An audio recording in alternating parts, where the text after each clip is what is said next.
The next Batman, Second Son, issue 2, John Ridley writing, if I can say that name properly, and Tony Akins on the art. So this is digital chapters 4, 5, and 6, which is actually how I read it, but in order to give us enough to talk about and give us a full issue worth of discussion, this is how we're doing the book as the physical issues come out. So me and Matt talked about the last one. Obviously here, we're going to talk about these 3 chapters. You're going to talk about these 3 chapters. I didn't get time. Oh, come on. Look, it's Thursday. The slacking, the absolute slacking of the slackiness. All right, so the sister Tam, she fainted end of last issue. That was a big cliffhanger. And what's funny is that I discover in this chapter that this original poison incident that left her compromised and what she's relapsing on was something the Ratcatcher did in Volume 5 of Batwing. So while I've not read that, I do appreciate that it is actually keeping Luke Fox history as part of its thing. Vaguely remember that arc, but God, I couldn't have told you any details about it. Yeah, that's kind of wild. There's a neat thing in the art here actually where Luke, again, he's been kind of a dick towards Jace. He says environmental causes caused this. There's not like she's been poisoned again or anything like that. It's just that something might have caused this, some sort of change. And he says environmental causes, so something changed in her life that's different. And it's like, this is 3 horizontal, wide panels, but this bottom one's got a split. It's the same image, basically, but it's just split. There's a panel split. And then on the other side of his face, Jace is there. And Luke in that bubble just says something that wasn't around before that caused stress she couldn't handle. So he's implying, the art makes it clear that he's implying that Jace is the reason why she's having a relapse, because he's blaming him for everything. So really interesting stuff. And then the younger sister, the 13-year-old one, is in shock. Jace gets mad at Luke because Lucius, because Lucius is saying, whatever it costs, we'll take care of it, whatever it costs, we'll pay everything. So, and Jace's like, oh yeah, money solves everything. But I think one of the things I was impressed about reading the last issue of this was that how tied into continuity it is. Because we started the plot line of Montoya becoming commissioner, which is now mainstay in all the Bat books. This is really baked in what's going on in the Bat world. And here we have her hiring 2 new detectives. She promotes 2 uniformed cops to detective. And I think one of them, if I'm remembering correctly, is the cop that Jace calls for help in Future State. I think this is one of them. Was that Chubbs, I want to say, was the name? Yeah, I couldn't remember. I think that was sorry. her. I'd have to go back and check it, but I think that's what's happening here. But it's 2 cops. It's her and what was the other name? Whitaker. So Chubb and Whitaker get promoted, and this is again a through line that's in all 3 of these digital chapters that goes through this physical issue where they're given their badges and they get their first assignment coming up. So I do like that it's building some subplots with some supporting cast that is important outside of the family, but. Jace gets informed about all this shady stuff that he's investigating, so he goes to look at the mysterious people getting off a plane, and he almost gets caught, but he gets out of dodge. He's told by his partner, by Vol, that basically you don't have the tech or the resources to actually properly search for these people. So this is where him realizing, all that fancy tech, Fox Tech. So this chapter actually ends with him getting a job working for his father, so he's got access to the building and access into places. But yeah, but the other interesting thing that happens here though is that the little sister, she basically she's upset and she demands that something be done about it. Ratcatcher's behind this. Someone should do something about this. And I never read this story, but this does a good job of kind of getting across why she's so hurt by this, because she had to watch this happen. She watched her sister be tortured and be poisoned, and she says, it's time to do something. And Luke says, I don't know what and then she says, not you, him, do something. And his suit comes on, and then we get a full panel of him, flying off in his Batwing suit. So it's a really nice tease for that. So that's the first chapter, and to be fair, the digital chapters, they all are formatted to have a cliffhanger. They all have what feels like the end of a chapter. But what's neat is that they kind of work as well as in these batches of 3, because I think the through line of that part of the story, how the little sister is looking at Luke and Jace, and that through line is a through line through all three of these chapters. So it actually works really well as a single reading experience as well, even though there are clear divides in what the three chapters are. We have the Lucius and his wife talking about what Jace is up to and why he's working at the company and what's weird about that. And again, so as much as last issue was setting up that she has influence over Luke, this issue sets up that she has influence over Jace, because she talks about how this social media guy like takes photos of people who are injured or stuff, of like celebrities, because it gets some cred on Instagram or whatever they call it. I think it's just called Insta. I guess it's Insta or the social or something. Whatever they call it, just enough that presumably that they can get away with. Yeah, pretty much.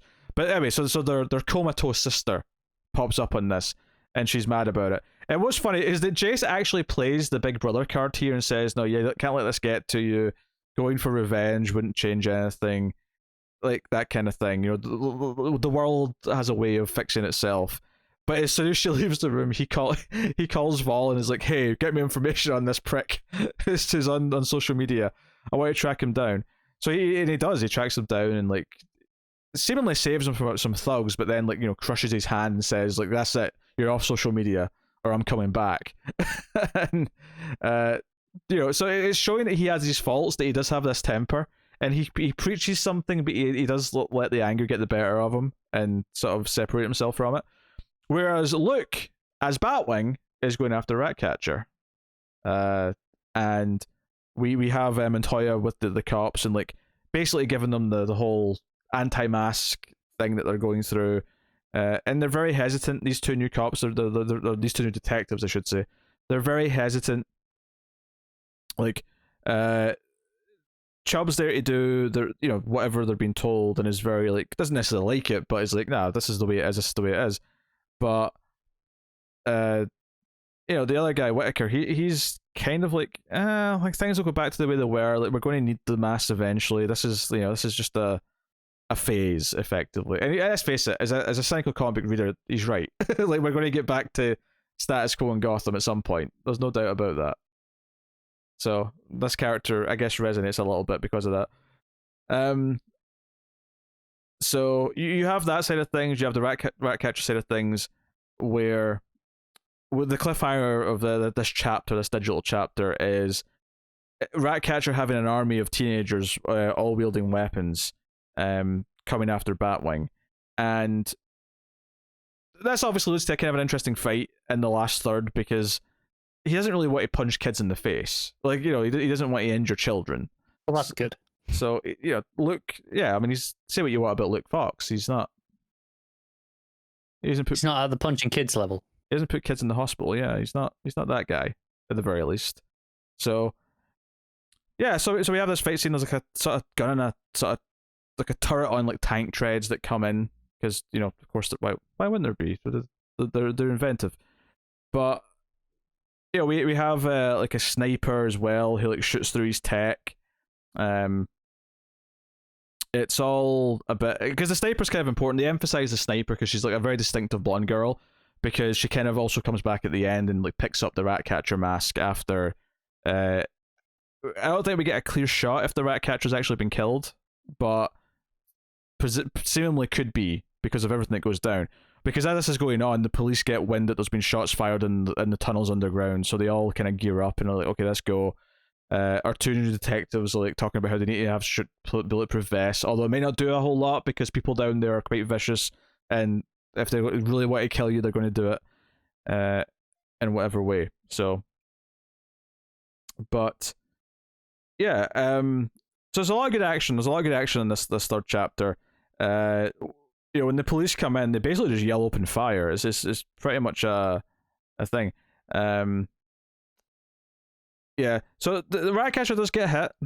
I mean, honestly, this may be a case where she might be shot in the head, and she definitely is dead.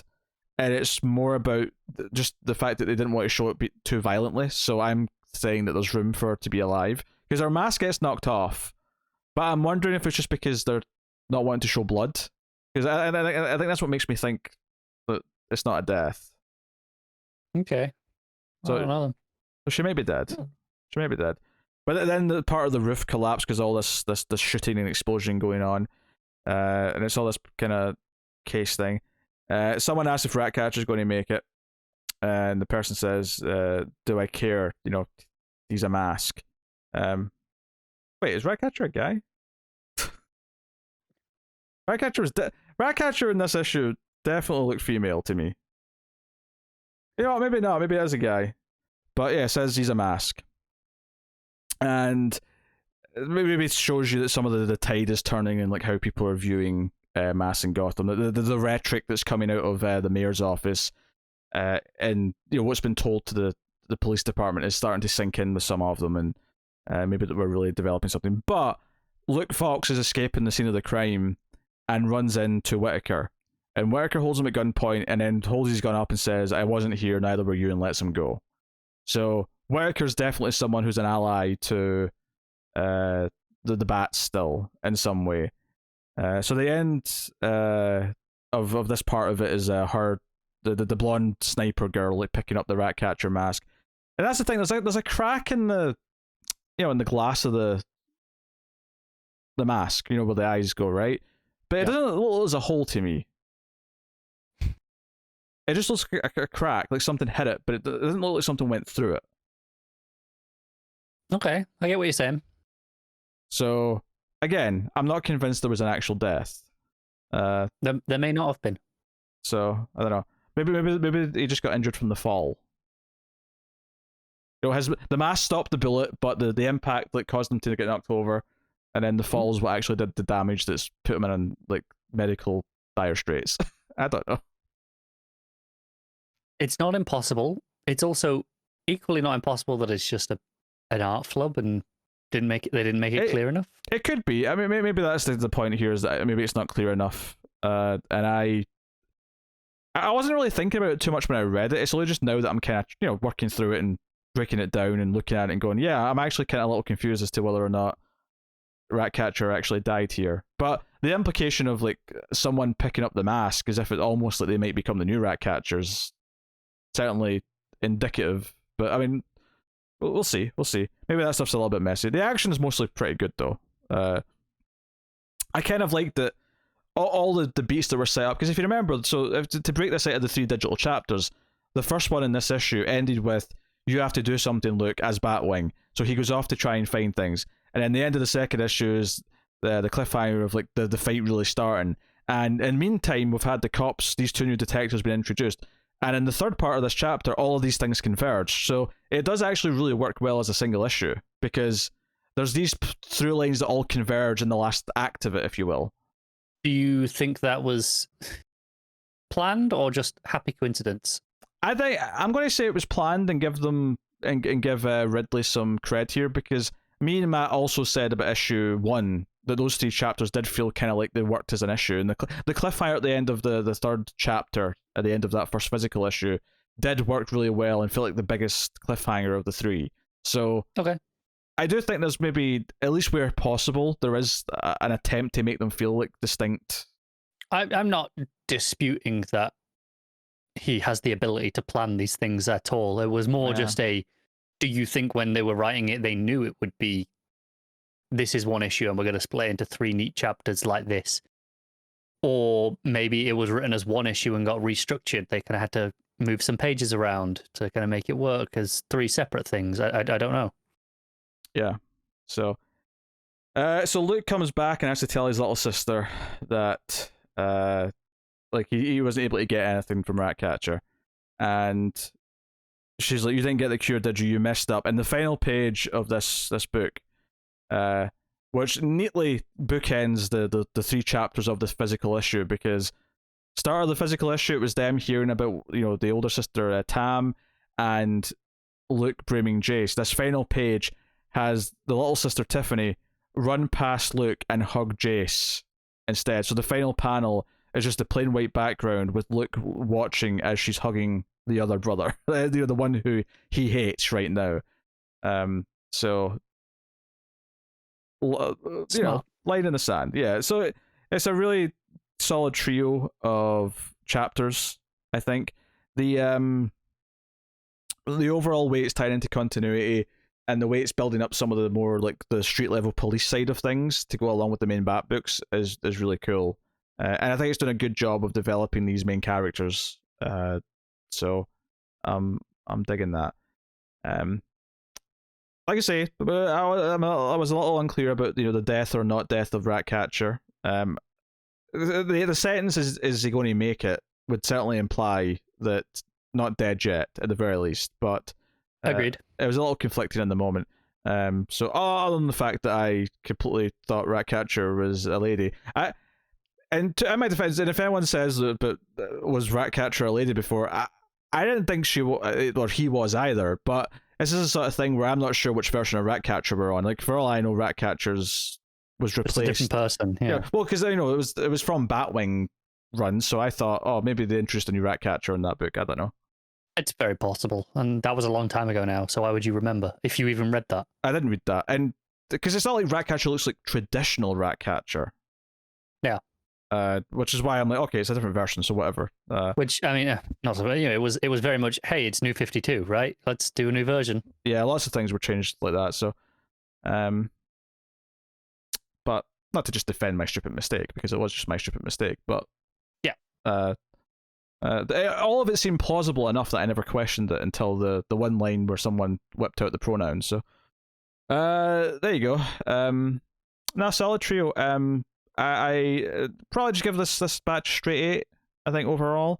But I think it has been a nicely in continuity. Feels like a